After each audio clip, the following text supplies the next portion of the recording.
Hey, what's up everybody? Welcome in a new video. Today is our birthday, 5 years of the project, and thank you very much. I want to make a little wrap up of those last 5 years and see what's gonna be next. But actually I wrote a little script, even though I don't like too much to do that and I like more to do impro, so I will follow it more. But one thing I can tell already what's gonna change in the project is this little thing I make in almost every beginning of the video, which is hey, what's up travelers, salut les voyageurs. Because this is a little thing actually between my sister, her husband and me, and some of the French viewers that watch my videos, but almost nobody knows about it, so I think I should more focus into the hook, into the intros, which is the most important part now that I have to work on YouTube. We're gonna talk about that more in the next minutes. So please stay and let's work together into what's going to be the future of this project. A few weeks ago, I was in Glasgow on the coaching bench for the Commonwealth Games with Team Vanuatu. This team means a lot to me. I first went to Vanuatu in March 2024, met Nicolas Monvoisin, the president, and that's where our collaboration started.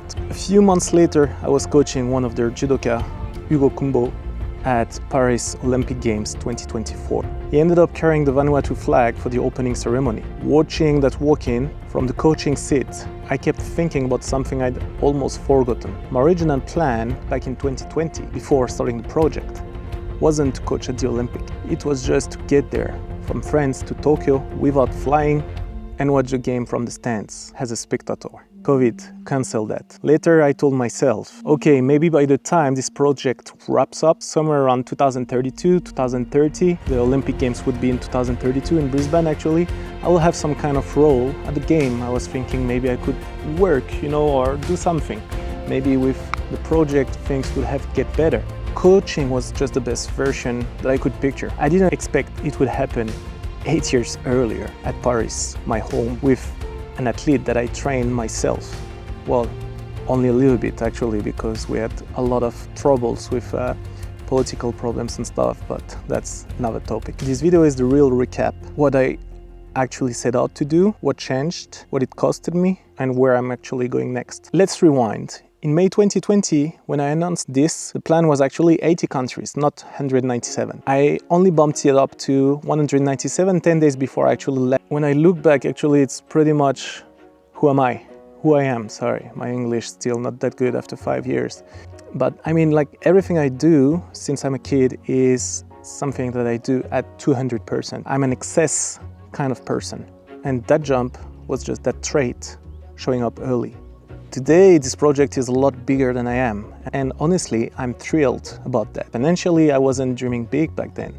I said if I could get to 300, maybe 400 euro a month, that would be already good enough to live on. And at that time, that match was actually worked. I had savings, I had sponsors, and combined, those could have carried me for a long time at that level. What happened instead is everything else, every crisis along the way, ate through those savings. And somewhere in there, I set myself a rule. If after 2 or 3 years, I still couldn't at least cover my expenses, stop losing money, I'd stop the project entirely. I also said from the very first video that I'd do this actually without flying, train, buses, hitchhiking. I actually held that all the way from France to Nepal.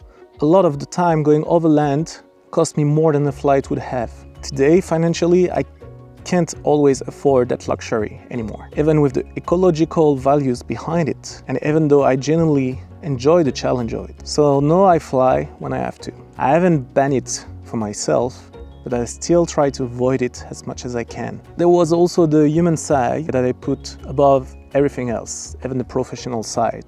I said the real goal wasn't the countries or the videos.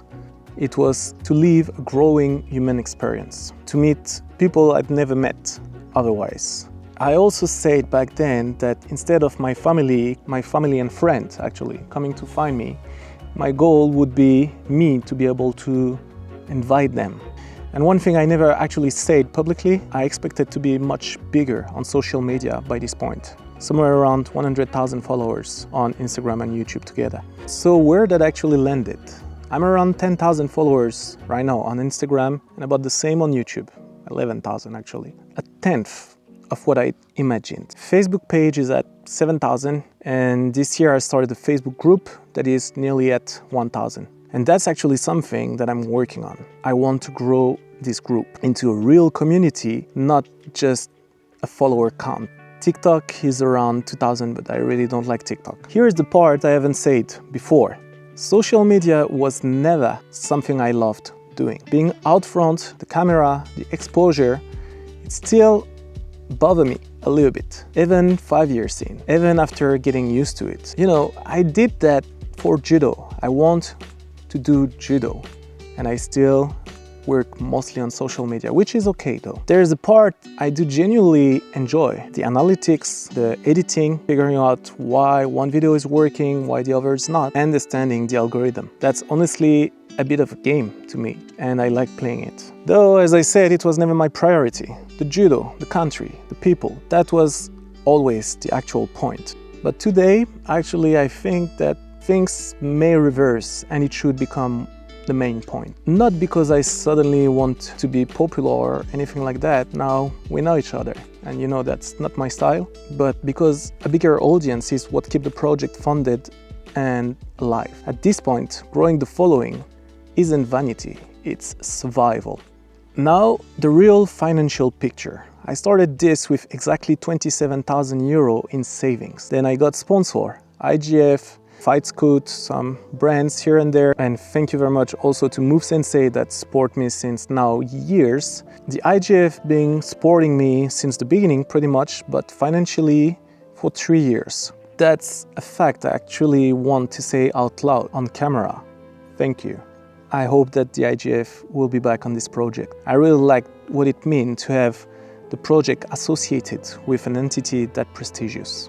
To be clear, the relationship is still good. This isn't a falling out.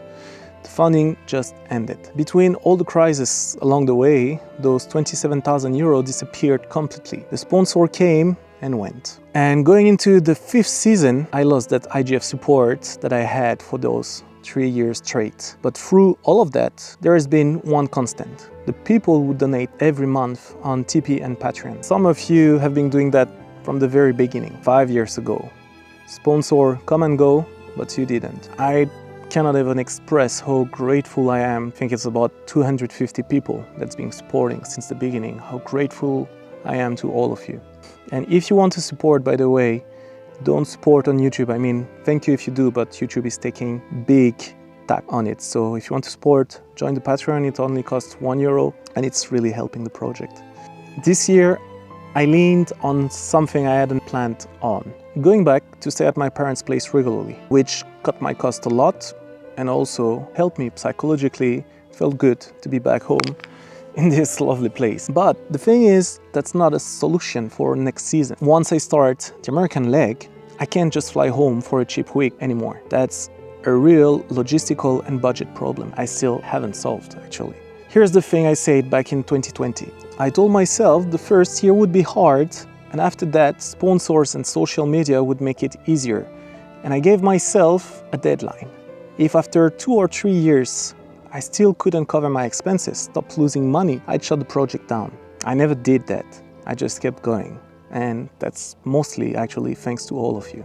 If you watched my video where I talk more deeply about why I do this project and everything, that's also because I'm just scared of what is normal life and I don't think I can come back to it anymore. Today with season 5 and the European leg almost done, I'm finally roughly where I said I would be after year 2 or 3. No debt, but no saving either. Break even, it took twice as long as I told myself it would, and I broke my own rule to get there, which was to stop if it is not working anymore. The financial aspect and this generosity around the project is just something amazing. This support from people is just so nice and I'm so grateful. I'm also a little bit feeling bad about it. Not a little bit, I feel bad about it. But it's the only way I found so far to fund the project. I mean, I still have like my shirts that I sell and stuff, but so I'm trying to find a better way. In Americas, there is maybe a chance for me to do some TED, like something similar than TED, and be able to fund the project that way. The social media, I hope that if I can reach that big number of 100,000, for example, I will have sponsors and stuff like this, and everything will be much easier. But what you need to realize is that now with only 10,000 people, I get around 1,000 euro a month, a little bit, well, less than that actually. But if for 10,000 I can get around 1,000 euro, then I could get just 10 times that. I don't even need 10 times, I just need 3 times that, and the project will be fine for the next years. So I really hope that the project's gonna go, and I need you for that. Like, if you want to participate, very good, please do it. You can contact me, but also help me in the comment. Tell me everything you would like to see. What could I do better? It is a community and we need to work. You don't have to, but like, I would like that we could work on that together. Let's talk numbers now. 64 countries, 5 years, more than 500 dojo, I don't know how many thousand judo players. It's a lot. Actually, I can't even count properly anymore. At that exact rate, the other 133 countries would take more than 10 years. So the math doesn't really work here. The project now is a lot more known than when I started. And this day I'm getting invited in places instead of just showing up to those places. That changes speed a lot, because when I was before just going to one club in one country, now I get like 15 invitations in one country. And I don't like to refuse when people want to see me. So more than the raw count, though, some of these countries matter to me specifically. The one that I visited, Japan, Russia, Mongolia, Georgia, those were places I wanted to see or see again, more than almost anywhere else. And this is done. But still ahead of me, Brazil, Ukraine, and honestly, Africa as a whole. Those are the ones that I want to visit the most right now.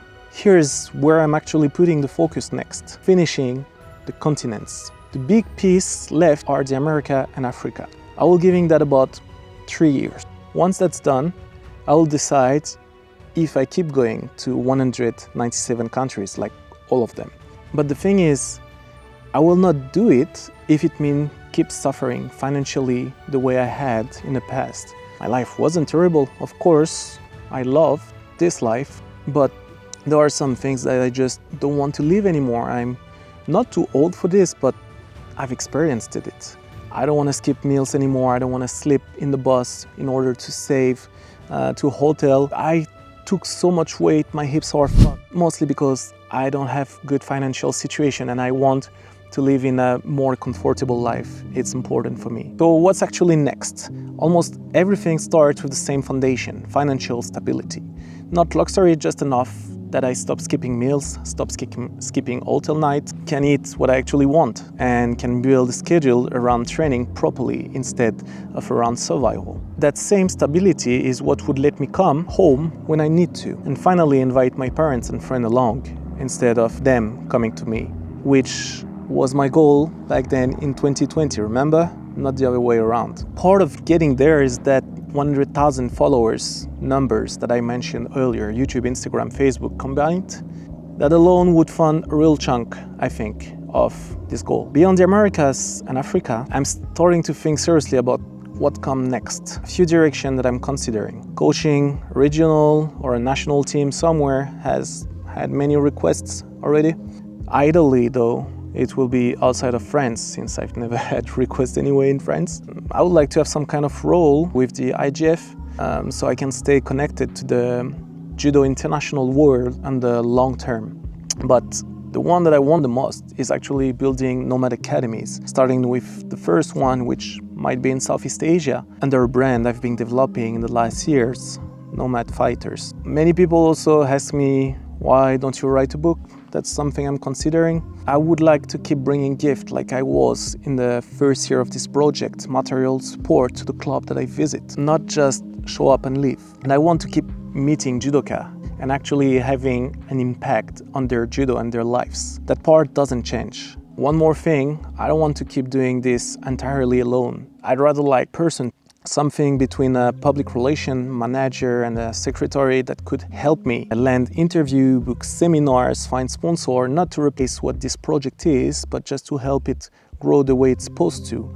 Because I know the potential of the project, but I'm missing many things actually because lack of the time, lack of resources and money.